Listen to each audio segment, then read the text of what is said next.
ఓం శాంతి. ఢిల్లీ ఓఆర్సీకి సంతోష్ దీది వచ్చారు. అక్కడంతా పర్యటించారు. సో దానివల్ల మనకి ఆశా దీది ఇంత సేవ చేశారు, ఇంతమందిని కలిశారు అని చెప్పి మీకు నేను చాలా చాలా కృతజ్ఞతలు అని అంటే, సంతోష్ దీది ఏమంటారంటే, కృతజ్ఞతలు చెప్పాల్సిన అవసరం ఏముంది, ఇది మన బాధ్యత, మన ఆధ్యాత్మిక మార్గదర్శకత్వం, అంతే కదా. అందరికీ అదే లభిస్తుంది కదా. పెద్దలు ఎవరైనా వస్తే ఆటోమేటిక్గా ఆధ్యాత్మికంగా పరంగా క్లాసులు చేయిస్తారు కదా, అది అందరికీ సంతోషాన్ని ఇస్తుంది కదా. బయట వారికి అయితే ధన్యవాదాలు చెప్తాము, సొంత కుటుంబం వారికి అలా అనకూడదు. ఈరోజు బాబాకి ఏమైంది, విష్ణువు నా బిడ్డ కాదు అని ఎందుకన్నాడు, రేపు నువ్వు కూడా నా బిడ్డవు కావు అని చెప్తే అప్పుడు మేము ఎక్కడికి వెళ్ళాలి. అందుకే విష్ణువుని కూడా నా పిల్లవాడు అని అనను అని చెప్పడం ఆశ్చర్యంగా ఉంది. భాగ్య విధాత ఇలా చెప్తే అప్పుడు మన భాగ్యాన్ని మార్చుకోవడానికి ఎక్కడికి వెళ్ళాలి. బాబా మన పిల్లలతో ఎంతో ప్రేమగా సరదాగా వినోదం పంచుకుంటూ ఉంటారు. అన్ని ఆధ్యాత్మిక రహస్యాలను వివరిస్తారు, జ్ఞానపు లోతుల్లోకి తీసుకుని వెళ్తారు మరియు మనకు సద్గుణాలను అలవాటు చేస్తారు. ఒకసారి సాకార బాబా ముందు ఎవరైనా కొంచెం అహంకారంతో వస్తే వారి గర్వాన్ని బాబా చాలా చక్కగా అణిచివేసేవారు. బాబాతో మాట్లాడేందుకు బొంబాయిలోని సాక్ నుంచి సర్దార్జీ ఒకరు వచ్చేవారు.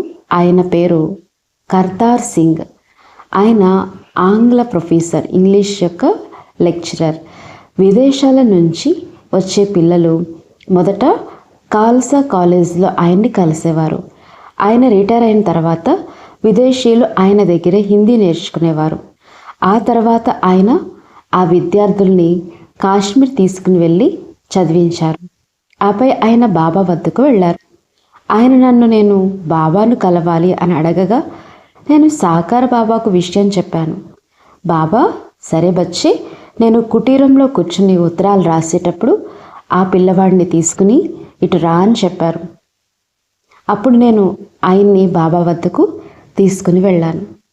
ఆయన అక్కడ కూర్చున్న తర్వాత బాబా అన్నీ అడిగి తెలుసుకున్నారు. అప్పుడు ఆయన, బాబా నాకు ఇంగ్లీష్ చాలా బాగా వచ్చు, ఎప్పుడైనా అవసరమైతే నాకు చెప్పండి, నేను ఇంగ్లీష్ సేవ చాలా బాగా చేయగలను అని అన్నారు. అందుకు బాబా ఆయన్ని ఒకసారి కోపంగా చూసి, చూడు బచ్చి, బాబాకు ఇంగ్లీష్ ఏమాత్రం అవసరం లేదు, బాబాకు చదువు రాని ఇటువంటి మాటలే కావాలి, వీరి ద్వారానే నేను ప్రపంచాన్ని కళ్యాణం చేస్తాను, లేదంటే ఇంగ్లీష్ హిందీ సింధీలతో తండ్రికి వచ్చే లాభం ఏముంది అని అన్నారు. ఆయన బయటికి రాగానే నాతో ఈరోజు బాబా నా అహంకారాన్ని పూర్తిగా అణిచివేశారు, నాకు ఇంగ్లీష్ మీద ఉన్న గర్వాన్ని బాబా ఒక్క సెకండ్లో పోగొట్టేశారు, మన భాషతో పనేముంది అని చెప్పారు అన్నారు. ఎవరైనా అహంకారంతో సహాయం చేయడానికి వస్తే బాబా ఇప్పుడు అవసరం లేదు, అవసరమైనప్పుడు తీసుకుంటాము అని అనేవారు. అప్పుడు మేము బాబాను అవసరమైనప్పుడే తీసుకుంటామని ఎందుకంటారు బాబా అని అడిగేవాళ్ళం. దానికి బాబా, నేను వారికి దాన్ని తిరిగి ఇవ్వకూడదు కదా, అందుకని అలా అంటాను అని చెప్పేవారు. మరి తిరిగి ఇవ్వనప్పుడు ఎలా తీసుకుంటారు చెప్పండి. కాబట్టి బాబా ఎంతో యుక్తిగా పిల్లల భాగ్యాన్ని నిర్మించేవారు. ఎవరిలోనైనా కొంచెం అహంకారం కనిపిస్తే దాన్ని తొలగించేవారు. ఎందుకంటే భగవంతుడు ఎవరి అహంకారాన్ని ఎప్పుడూ సహించలేడని అంటారు. కానీ మనుషులమైన మాలో పాత సంస్కారాలు ఉంటాయి కదా, కాబట్టి ఆ పాత సంస్కారాలు అప్పుడప్పుడు బయటపడుతూ ఉంటాయి. వాస్తవానికి పరిశీలిస్తే సేవ సముద్రం చాలా విశాలమైంది.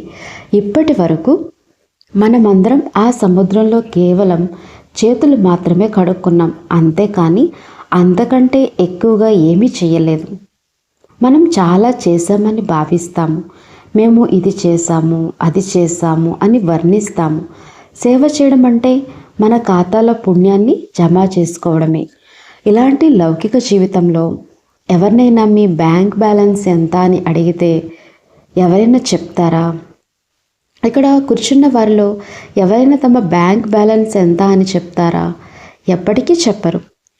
ఈ వినాశకరమైన లౌకిక బ్యాంక్ బ్యాలెన్స్ గురించి ఎవరికీ చెప్పనప్పుడు మన ఈ నాశనం లేని ఆధ్యాత్మిక బ్యాంక్ బ్యాలెన్స్ గురించి ఎందుకు వర్ణిస్తాము?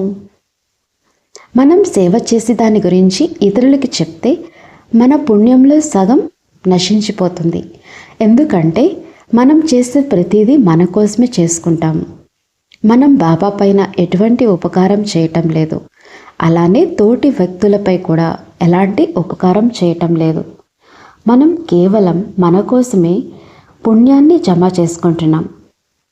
కాబట్టి మన జమ అయిన పుణ్యం మన దగ్గరే ఉండాలి.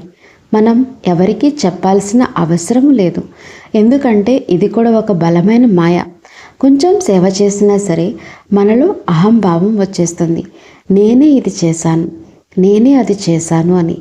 బ్రహ్మ బాబా ఎప్పుడు నేను ఇది చేశాను అని చెప్పలేదు. తన సర్వస్వాన్ని బాబాకు అర్పించారు, కానీ ఎప్పుడు దాని గురించి గొప్పగా చెప్పుకోలేదు.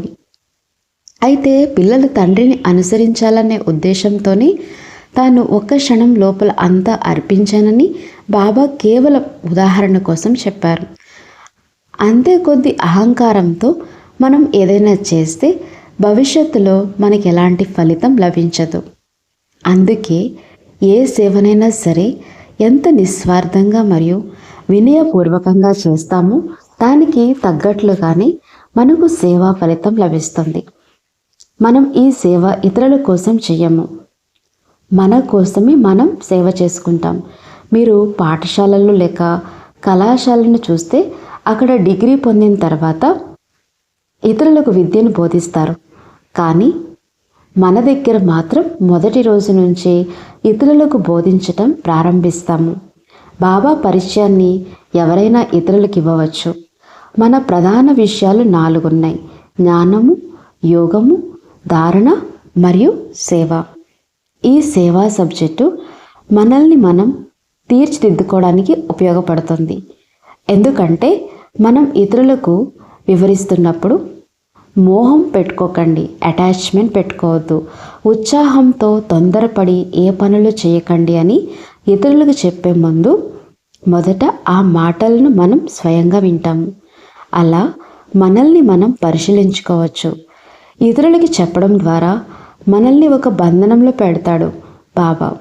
ఎందుకంటే మనం ఇతరులకు చెప్తున్నప్పుడు ఆ గుణాలను మనం కూడా తప్పనిసరిగా ఆచరించాలి. మన వద్ద షీలు దీది అనే ఒక బీబీ ఉండేవారు. ఆమె బ్రాహ్మణ్ లీడర్. ఆమె ఎప్పుడు మురళి వినిపించేదే కాదు. ఆమెను, నువ్వు మురళి ఎందుకు వినిపించవు, ఇంత సీనియర్ అయి ఉండి ఎందుకు చెప్పవు అని అడిగితే ఆమె, అయ్యో బాబా, మురళి వినిపించడం అంటే మనల్ని మనమే బంధనంలోకి మార్చుకోవడం అని సమాధానం ఇచ్చేది. మురళి వినిపిస్తే అందరూ నన్నే చూస్తూ ఉంటారు, ఇది ఏం చేస్తుంది అని గమనిస్తారు.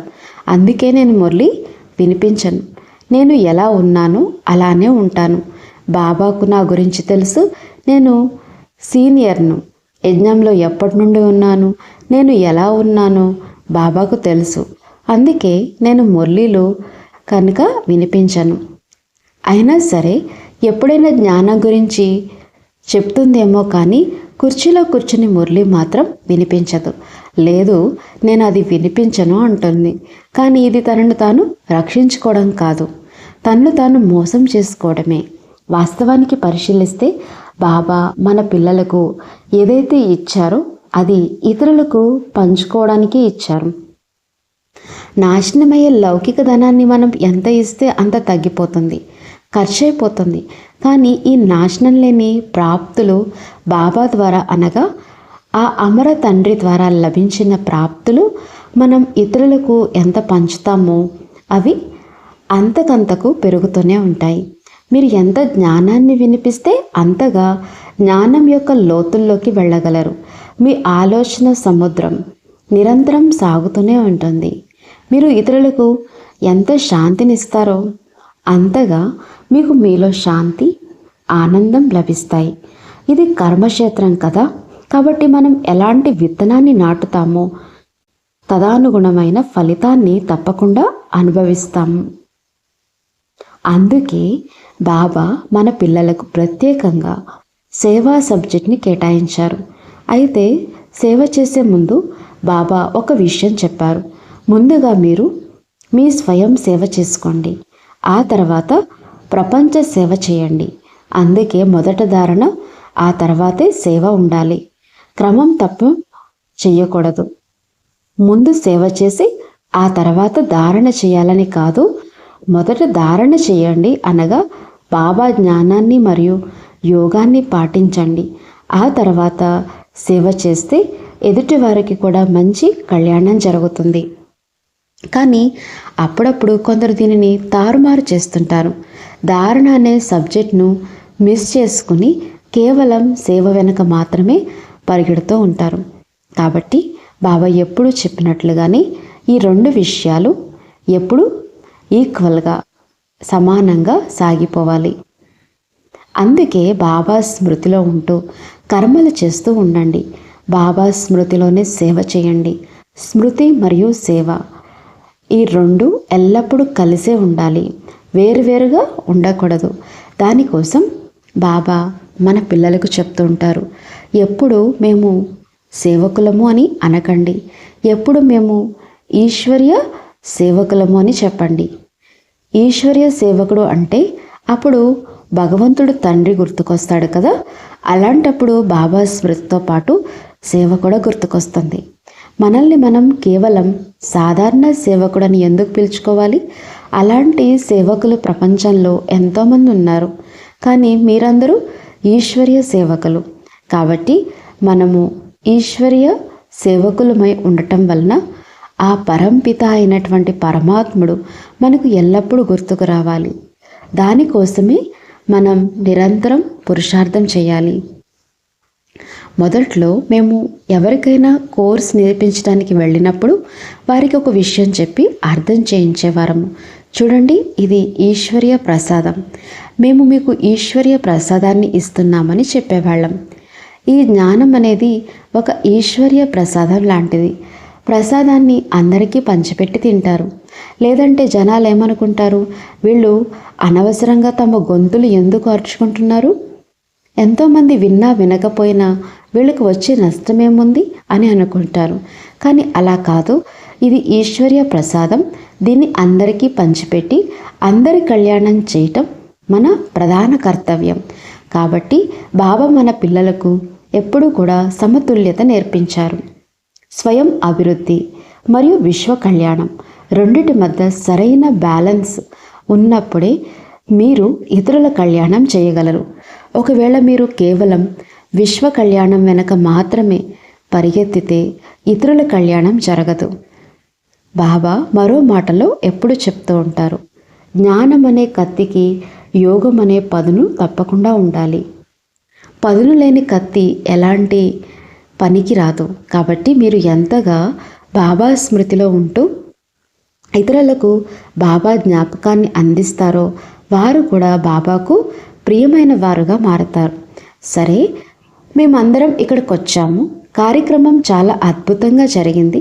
మీరందరూ చాలా కష్టపడ్డారు. మన ఆశా బెహన్ అయితే ఎప్పుడు నిరంతరం శ్రమిస్తూనే ఉంటారు. ఉదయం నుండి రాత్రి 12 గంటల వరకు, ఒక్కొక్కసారి 12:30 వరకు కూడా కష్టపడతారు. ఆశా బెహన్ ఇప్పుడు మనం సమయం ఎంత అయింది, వీరికి సమయ నిబంధనలు ఏమీ ఉండవు. ఎప్పుడూ నిస్వార్థంగా సేవ చేస్తూనే ఉంటారు. మనం ఎవరినైనా చూసి వారి నుండి గుణాలని స్వీకరిస్తాం కదా, వారు ఎంత కష్టపడుతున్నారు. ఎవరైతే కష్టపడి సేవ చేస్తారో వారికి తగిన ప్రతిఫలం తప్పకుండా లభిస్తుంది. కానీ బాబా పిల్లలను ఎలా తయారు చేశారంటే, సేవ చేస్తే ప్రతిఫలం లభిస్తుంది, సేవ చేయకపోతే ప్రతిఫలం కూడా దొరకదు. మన సేవే మన భవిష్యత్ యొక్క ఫలితాన్ని నిర్ణయిస్తుంది. అది కేవలం ఒక జన్మ కోసం మాత్రమే కాదు, మొత్తం కల్పానికి ప్రారబ్ధాన్ని ఏర్పరుస్తుంది.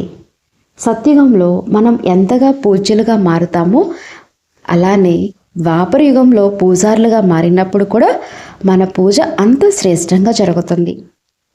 అందుకే బాబా అంటారు, పిల్లలు, ఈ సంగం యుగమే కల్పమంతటికి సంపాదనను జమ చేసుకునే అమూల్యమైన సమయం. కాబట్టి మీరందరూ చక్కటి సంపాదన చేసుకుంటున్నారు. ఎందుకంటే ఐక్యతలోనే, కలిసికట్టుగా ఉండటంలోనే విజయం ఉంది. అందరూ కలిసికట్టుగా ఏ పని చేసినా ఆ కార్యం అతి త్వరగా పూర్తవుతుంది. అందరి వేళ్ళు కలుస్తాయి కదా, సహకారం. బాబా మన పిల్లలకు ఈ విషయాన్ని ఎంతో చక్కగా వివరించారు. చూడండి, ధనంతో సేవ చేయలేని వారు ఎవరైనా ఉండవచ్చు, లేక తనువుతో సేవ చేయలేక శరీరం బలహీనంగా ఉన్నవారు కూడా ఉండవచ్చు. కానీ మనసుతో ప్రతి ఒక్కరూ సేవ చేయగలరు కదా. కాబట్టి మీ ఇంట్లో లేక సేవా కేంద్రంలో ఏ కార్యక్రమం జరిగినా సరే అందులో ప్రతి ఒక్కరి సహకారం ఉండాలి. తనువు, మనస్సు మరియు ధనంతో ఎవరైనా తనువును ఉపయోగించవచ్చు, మరికొందరు మనసుని ఉపయోగించవచ్చు, ఇంకొకరు సర్వస్వాన్ని అందించవచ్చు. అది వేరే విషయం. ఒకవేళ ఏది అందించలేకపోయినా పర్వాలేదు, కనీసం వారు మంచి భావనలు, శుభ భావనలు మరియు శుభకామనలు అందిస్తూ ఉండాలి. ఒక్కరి శుభభావన, శుభకామన లేకపోయినా సరే విజయం మనకు దూరం అయిపోతుంది. కాబట్టి ఈ ఈశ్వర్య సేవలో ప్రతి ఒక్క బ్రాహ్మణుడి పాత్ర ఎంతో గొప్పది. మనం ఎంతగా మనస, వాచ, కర్మణ సేవలో నిమగ్నమై ఉంటామో అంతగా మాయ నుండి రక్షించబడతాము. లేదంటే ఒక నానుడు ఉంది కదా, ఖాళీ మనసు దయ్యం ఇల్లు. అంటే మామూలుగా empty mind work devil shop అన్నట్టుగా వ్యర్థమైనటువంటి ఆలోచనలు, అసలు పనికిరాని ఆలోచనలు వస్తూ ఉంటాయి. కానీ సేవలో బిజీ అయిపోండి, ఎలాంటి వ్యర్థ సంకల్పాలు రావు. మీరు ఏదైనా సేవా కార్యక్రమం ఏర్పాటు చేసినప్పుడు, ఉదాహరణకు మీరు ఇంత చక్కటి జాంకీ ఏర్పాటు చేశారు, అందరూ దాంట్లోనే నిమగ్నమై ఉన్నారు కదా. ఎవరికైనా అనవసరంగా ఆలోచించడానికి తీరిక దొరికిందా? తీరికే దొరకదు. అందుకే బాబా ఈ చక్కటి యుక్తిని రచించారు. బాబా అవ్యక్తం కావడానికి సరిగ్గా ఒకరోజు ముందు మ్యూజియంకు సంబంధించిన ఒప్పందాన్ని కుదిపించారు. ఆబు మ్యూజియం కోసం రమేష్ అన్నయ్య అహ్మదాబాద్కు ఒప్పందం కోసం పంపారు. అప్పుడు ఆయనకు బాబా అవ్యక్తమయ్యారనే విషయం కూడా తెలియదు. ఆయన ఆ స్టేషన్కు, ఆ తర్వాత మరో స్టేషన్కి చేరుకున్నప్పుడే అసలు విషయం తెలిసింది. మరి బాబా పిల్లలకు ఈ ఆట వస్తువును, సేవను ఎందుకు ఇచ్చారు? ఎందుకంటే బాబా సాకారంలో ఉన్నప్పుడు అందరూ బాబాలోనే బిజీగా ఉండేవారు. ఇప్పుడు బాబా అవ్యక్తమయ్యారు కాబట్టి పిల్లలు రోజంతా ఏం చేస్తారు? అందుకే బాబా పిల్లలకు ఈ చక్కటి ఆటనిచ్చారు. రోజంతా ఆటలాడుతూ ఉండండి. యాత్రికుల బృందాలు వస్తూ ఉంటాయి, మీరు వారికి జ్ఞానం వివరిస్తూ ఉండండి. ఎంతోమంది వస్తూ ఉంటారు, తిరుగుతూ ఉంటారు, మీరు వారికి వివరిస్తూ ఉంటారు.